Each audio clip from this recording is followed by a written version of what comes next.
இடைக்கால தடை கொடுக்கப்பட்ட விஷயங்கள்ல முதல் விஷயம் வந்து வக்ஃப் பை பிராக்டிஸ். ஏற்கனவே வக்ஃப் ப்ராப்பர்ட்டியா இருக்குது. ஆனா டாக்குமெண்ட் கிடையாது. வாய்மொழியா வழி வழியா வக்ஃப்னு இருக்குதுன்னா, அத கை வைக்க முடியாது. அத நீங்க அரசு வந்து கையகப்படுத்த முடியாதுன்னு அது ஒரு இடைக்கால அந்த இதுக்கு 2மே இடைக்கால தடை தான்.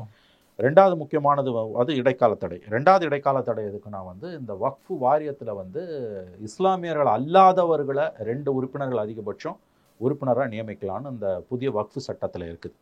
அது நேற்றைக்கே தலைமை நீதிபதி வந்து நேரடியா மத்திய அரசு வழக்கறிஞர் துஷார் மேத்தாவை பார்த்து கேட்டது. அப்ப ஹிந்து மதத்தினருடைய சொத்துக்களை நிர்வகிக்கிறதுல முஸ்லீம்களை நீங்க அனுமதிப்பீங்களான்னு. அந்த கேள்விக்கு பதிலே சொல்லல துஷார் மேத்தா.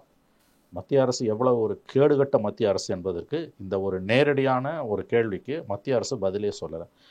அந்த திருத்தத்துக்கும் இடைக்கால தடை கொடுக்கப்பட்டிருக்கிறது. அதாவது இந்துக்கள் இஸ்லாமியர்கள் அல்லாதவர்கள், இஸ்லாமியர் அல்லாதவர்கள்லாம் இந்துக்கள் தான் ஆப்வியஸ்லி, அல்லது யாராவது சங்கியா இருக்கக்கூடிய கிறிஸ்டினை போடுவாங்க. இஸ்லாமியர்கள் அல்லாதவர்களையும் வக்ஃப் ப்ராப்பர்ட்டிஸை மேனேஜ் பண்ணுறதுக்கு வாரியத்தில் உறுப்பினராக போடலாம் என்ற அந்த புதிய வக்ஃப் சட்டத்துக்கும் தடை விதிக்க இடைக்கால தடை. 2 சட்டங்களுக்கு 2 பிரிவுகளுக்கு இடைக்கால தடை. புதிய வக்ஃப் சட்டத்தில் இருக்கக்கூடிய 2 பிரிவுகளுக்கு இடைக்கால தடை. ஒன்று, வக்ஃப் ப்ராப்பர்ட்டின் பை ப்ராக்டிஸ் வாய் வழியாக இருக்கக்கூடியது, டாக்குமெண்ட் கிடையாது. ஆனால் வக்ஃப் ப்ராப்பர்ட்டியாக இருக்குன்னா அது மேலே எந்த நடவடிக்கையும் எடுக்கக்கூடாது. ஏன்னா ஏற்கனவே உச்சநீதிமன்றம் வக்ஃப் பை ப்ராக்டிஸ்னு பேர் அதுக்கு நடைமுறையில் இருந்துக்கிட்டே இருக்குது. பல ஆண்டுகளாக 700 ஆண்டுகளாக இருக்குது அது.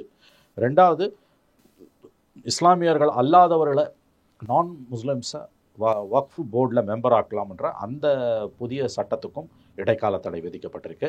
எத்தனை நாட்களுக்கு இடைக்கால தடை என்ற தகவல் தெரியல. எப்படியும் அது கண்டினியூ ஆகும். மெயின் பெட்டிஷனில் இப்போ 5-6 மாதம் கேஸ் ஓடும்.